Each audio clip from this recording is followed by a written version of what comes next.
Pour devenir leader, t'as pas besoin d'être charismatique ou autoritaire. Il suffit que tu sois un hérétique, mais un hérétique qui fait la connexion. Je vais t'expliquer comment devenir cet hérétique et tu pourras commencer une révolution.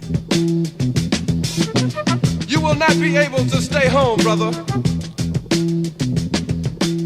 You will not be able to plug in, turn on and cop out. You will not be able to lose yourself on Skag and skip out. Depuis la préhistoire, on a tous besoin d'appartenir à une tribu. Une tribu, c'est un groupe de gens proches qui partagent la même vision du monde et dans lesquels tu fais confiance. Ce besoin est encore plus fort dans le monde moderne, on connaît même pas ses voisins. Je crois que le mien même pas, il frappe sur le mur à chaque fois que je parle trop fort. Dans un monde où les gens ont besoin d'être rassemblés les uns avec les autres, devenir le chef d'une tribu, ce n'est pas une opportunité pour toi, c'est une obligation. Mais les gens n'ont pas besoin d'appartenir à une seule tribu, ils préfèrent appartenir à plein de tribus différentes. C'est pas en devenant charismatique que tu vas devenir un leader, c'est l'inverse. C'est en devenant un leader que tu deviendras charismatique. The revolution will not be televised, will not be televised, will not be televised, will not be televised. The revolution. Selon Seth Godin, il existe 3 types de personnes. Les religieux, les athées et les hérétiques. Les religieux, ce sont les gens qui ont la foi et qui respectent les règles. Les athées, ce sont les gens qui n'ont pas la foi et qui ne respectent pas les règles de la religion. Les hérétiques, ce sont les gens qui ont la foi et qui ne respectent pas les règles. Si tu veux être le leader d'une tribu, tu dois être un hérétique. Tu dois avoir foi en quelque chose très fortement. Tu dois avoir foi en une mission, en un rêve, et en même temps te foutre totalement des conventions et casser les codes. Tu ne pourras jamais être le leader d'une tribu si tu respectes les règles préétablies. Si tu veux avoir des fans, c'est-à-dire des fanatiques, comme le roi Enoch, tu dois être toi-même le fanatique d'une cause qui semble irréaliste aux yeux de la plupart des gens. Au moins je fais le rap musique pour te plaire mon jeune, mon fanatique, non à la drogue. Mais attention, tu ne dois pas prendre la grosse tête et penser que être le leader d'une tribu t'empêche de faire des erreurs. Steve Jobs s'était trompé sur l'Apple Tree et sur le Next. Newton a consacré la majorité de son travail à l'alchimie. Tu dois aussi écouter ce que les gens que tu as rassemblés dans ta tribu te disent. Et tu dois surtout pas leur obéir. Si Henry Ford avait écouté ce qu'on lui disait, on n'aurait pas de voiture aujourd'hui. On aurait des chariots pimpés. Il faut écouter ce que les gens disent pour savoir ce dont ils ont besoin, mais quand même prendre l'initiative. Barbara Barry, une designeuse, voulait travailler pour plusieurs fabricants. Elle a recherché les matériaux le plus utilisés par ces fabricants, elle a designé des sofas qui pourraient correspondre à ces marques, elle a fait les sofas avec ces matériaux, et elle a ajouté la marque de ces fabricants sur les sofas. Ensuite, elle a loué un bureau assez grand pour devenir un showroom, et elle a invité tous les fabricants. Et ils ont kiffé leur race. Ne demande pas aux gens ce qu'ils veulent parce qu'ils ne savent pas vraiment ce qu'ils veulent avant que tu le leur offres. The revolution will not be televised, will not be televised, will not be televised, will not be televised. Les 5 étapes pour rassembler une tribu autour de toi, c'est d'abord de choisir une cause que tu vas défendre ou une injustice que tu vas combattre. Pour clarifier les valeurs de ta tribu, tu dois écrire un manifeste. Moi, je l'ai pas encore fait. Je vais le faire maintenant.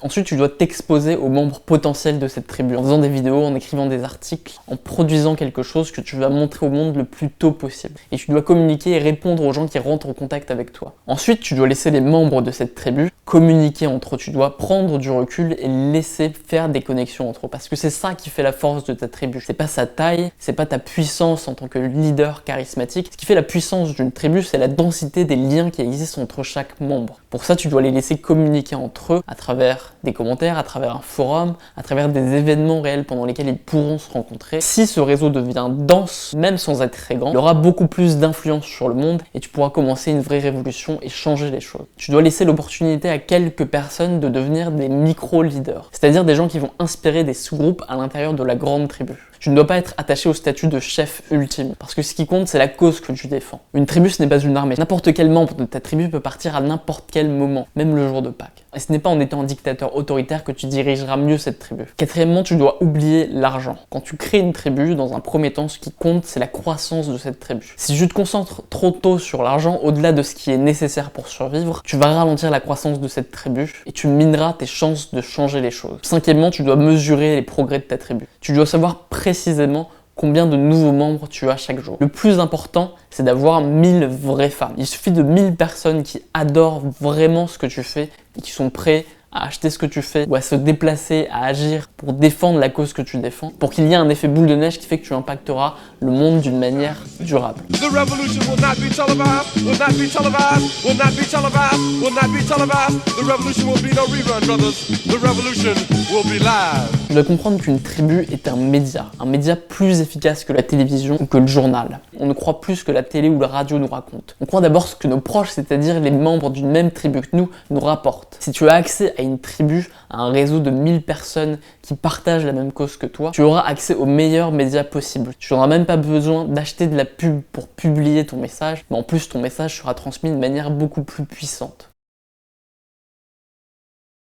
Si tu veux rassembler les gens autour de ta cause, autour de ta création artistique ou autour de ton entreprise, tu dois créer une tribu. Pour ça, tu dois être un hérétique qui casse les codes et les conventions, qui rassemble les gens sans essayer d'être un dictateur. Tu dois laisser les gens créer des connexions entre eux. Tu dois écouter ce que les gens disent, mais toujours garder ton sens de l'initiative et surprendre. Et tu ne dois surtout jamais oublier qu'être le chef d'une tribu, être le leader, ce n'est pas une opportunité pour toi.